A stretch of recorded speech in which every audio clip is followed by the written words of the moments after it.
Hi, welcome to Talking and Reading from Japan. I'm your host, Hidemi Woods. Here, I'm reading an episode from the books I wrote and talk about it or anything else that I just feel like talking to you. I hope you enjoy with me. Today, I'll read an episode from one of my books titled An Old Tree in Kyoto.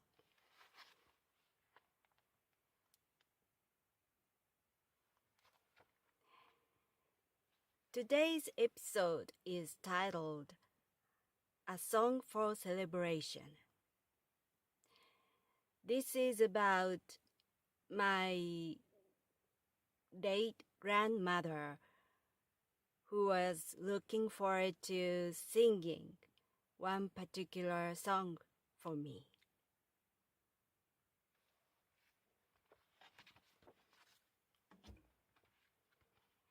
A Song for Celebration. One day, when I visited my grandparents' house, my grandmother on my mother's side asked me to sing a song. I sang the then popular song with dancing in front of my grandparents and my parents. I was about 7 or 8 years old, and it was just casual singing. While everybody was laughing, my grandmother alone seemed very impressed. She seriously said to me, "You should become a singer when you grow up." And turning to my mother, she said, "You should make her a singer." Although my mother shrugged it off as rubbish, there was no joke in her suggestion. She herself loved singing. In her later years, she learned Japanese old traditional singing, which had a unique, slow melody on a Chinese old poem. She often told people around her, including me, that she wanted to be skilled at singing one particular song for celebration so that she could sing it at my wedding. Eventually, I became a singer, but she passed away without singing at my wedding because I still stay single.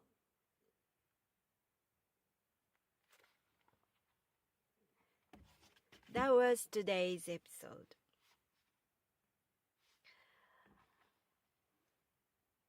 I wanted to be a singer. I had wanted to be a singer before this incident happened. Before my grandmother suggested I should be the one in the future. Being a singer was my childhood dream. And so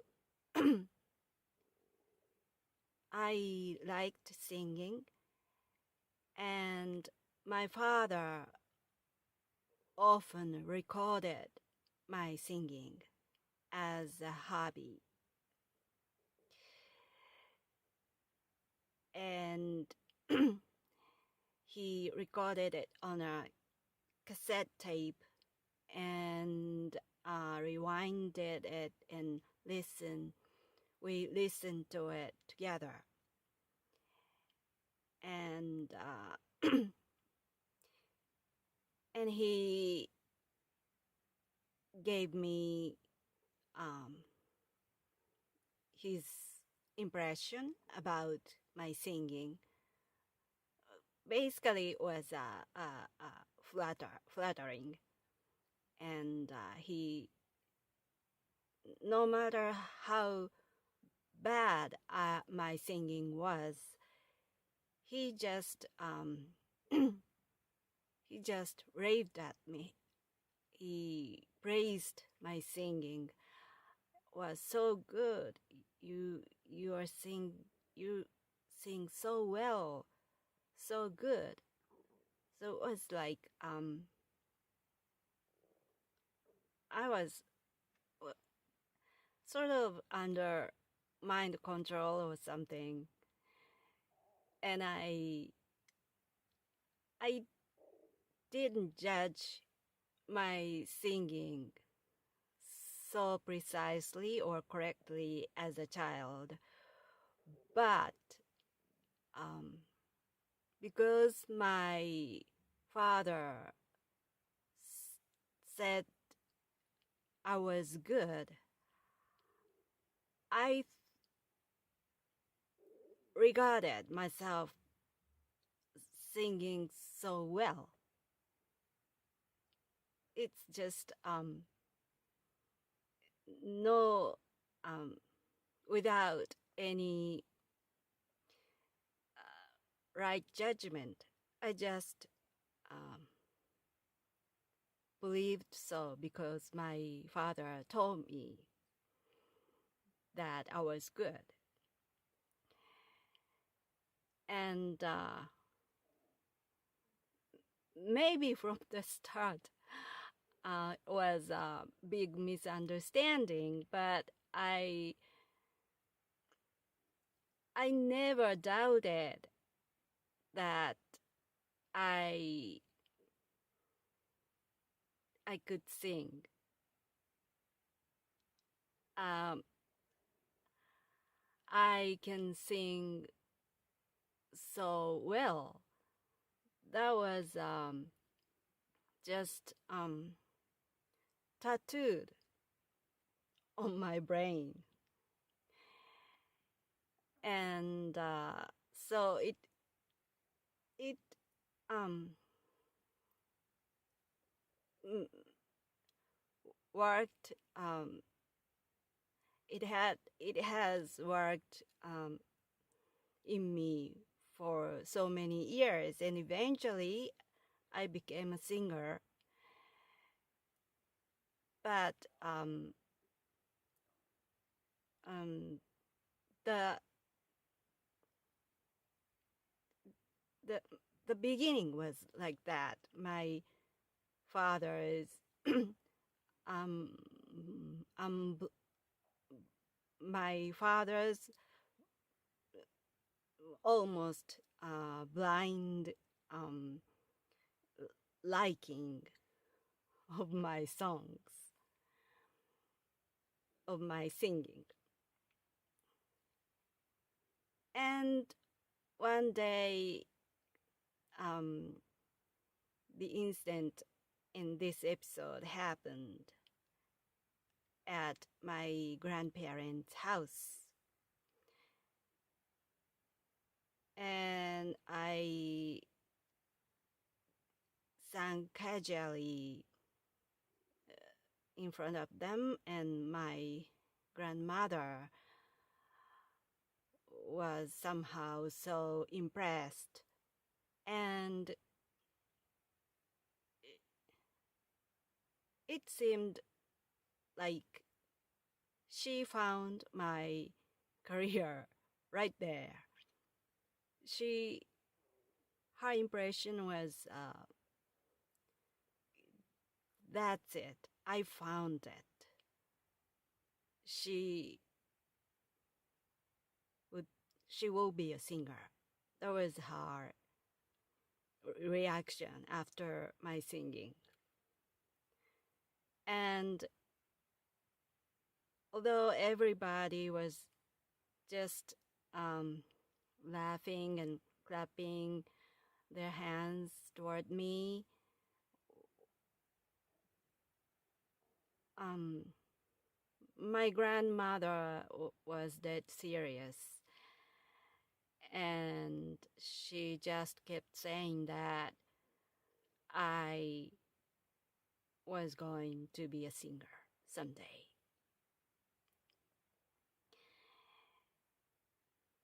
And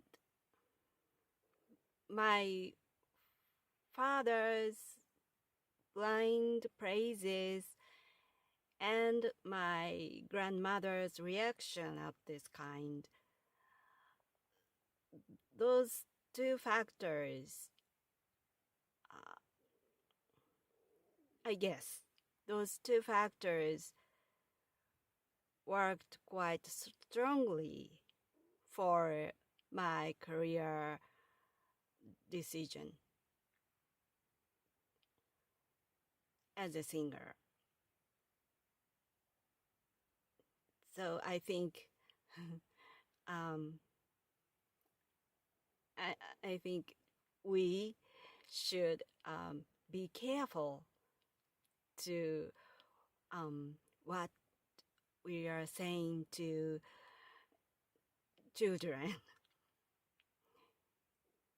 even though that we uh, we say really casual um, remarks and just as a light chattering, children may take it so seriously. So I think we should be careful from my experience because um, it really um, worked as worked as drive for my career choice. And the song that was picked up in this episode, which my grandmother learned for my wedding, uh, was called Shigin in Japanese. Was an old traditional slow um, slow a little bit boring song in my opinion, and but uh, my grandmother joined a community circle and learned how to sing it um, there. And she particularly practiced intently one song. And she said it was just for my wedding. Uh, of course, I didn't have a plan of wedding or any kind at that time, even now. And even so, my grandmother was preparing for uh, an, an preparing for a wedding, which might or might not come in reality. But she believed the day of my wedding would come.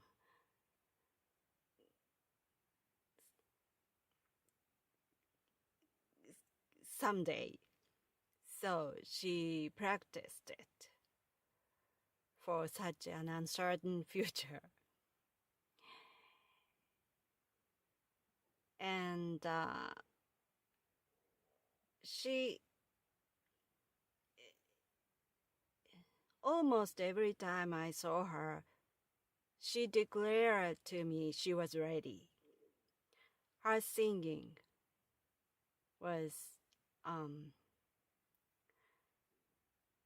got to be mature, and she was able to sing so well. So she said that she was ready. And how about me? Meaning, she wanted me to marry as soon as possible.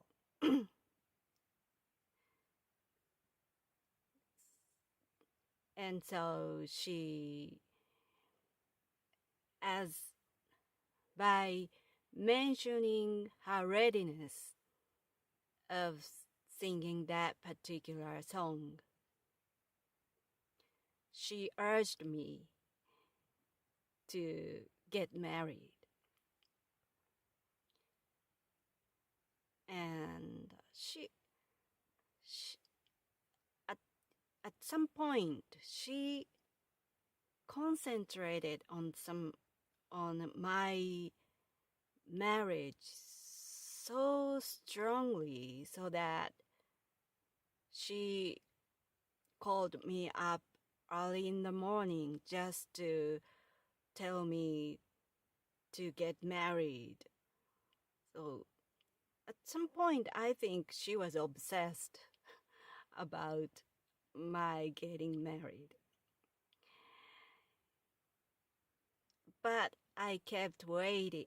I kept making her wait because I had no intention to marry. And she waited, and long years passed. And in her later years, not the last time I saw her, but close to the last time that I saw her, she still said to me, "I'm ready." And I had forgotten about it, about the song or anything. So, what? You're ready for what? I asked. And she said, "The song, your wedding song. I'm ready. I still got it. I still got it so nicely. So I still can sing." So even that time, she was waiting for me to marry. And she thought I was going to get married.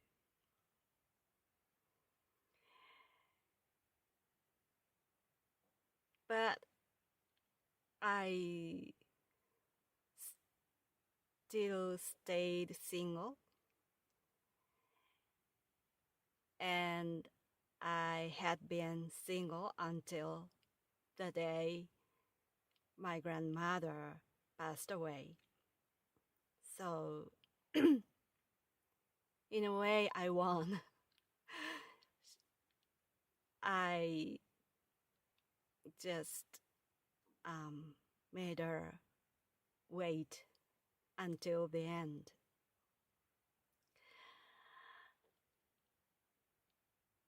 I think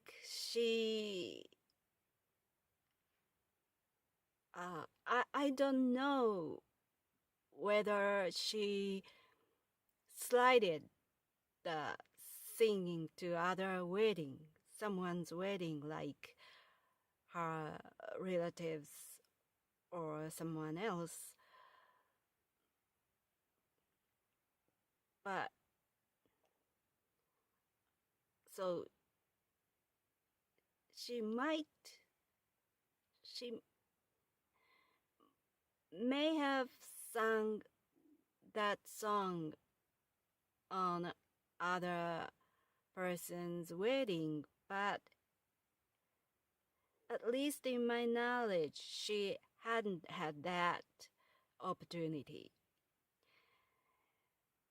She could have slided it to my younger sister's wedding, but my younger sister also still stays single. So it was quite, we are the youngest ones among her among her 5 grandchildren. So it was hard for her to slide the opportunity down to the younger grandchildren. So I think she could have made it to her great grandchildren's wedding, but I don't think she couldn't. She was able to make it. So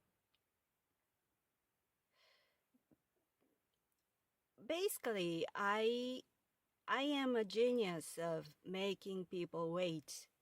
I do everything, anything, so slowly. I'm not doing that on purpose. It was my nature.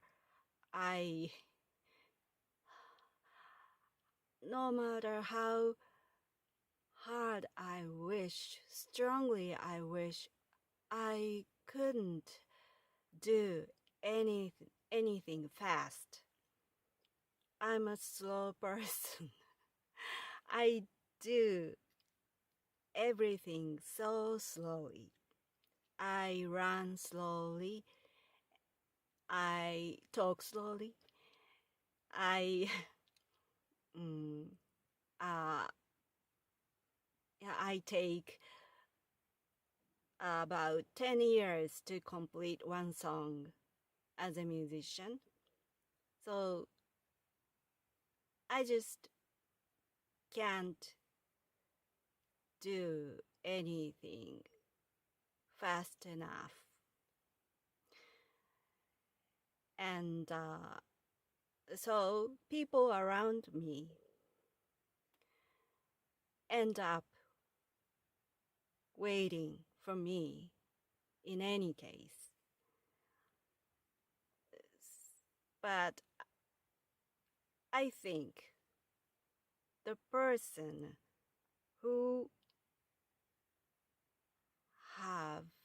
has waited for me the longest time, the longest, was this grandmother of mine.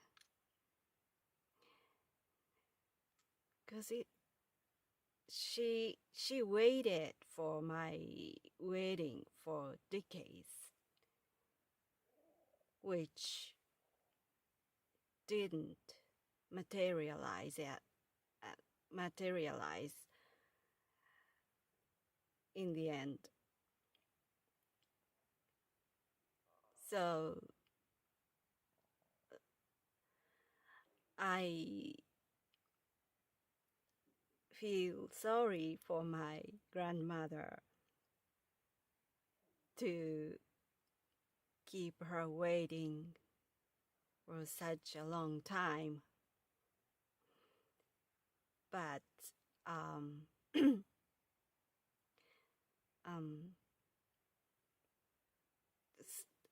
I in fact, I'm still making her wait up above the heaven, because I still stay single, and so I haven't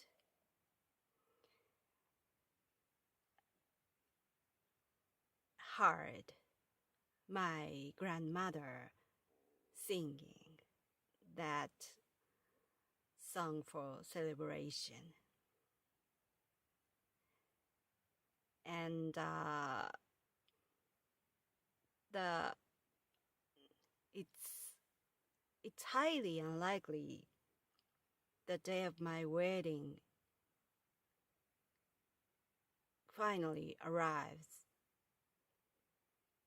It won't come forever. So I hope my grandmother find some other opportunity, some other event to sing that song for celebration somewhere else, for some other event. And I imagine that she may have sung it already in heaven for something. Something happened around me. Well, that's all for today. Thanks for listening. I'm Hidemi Woods. I hope you come back here and I can talk to you soon. Thanks again. Until next time, take care and be well.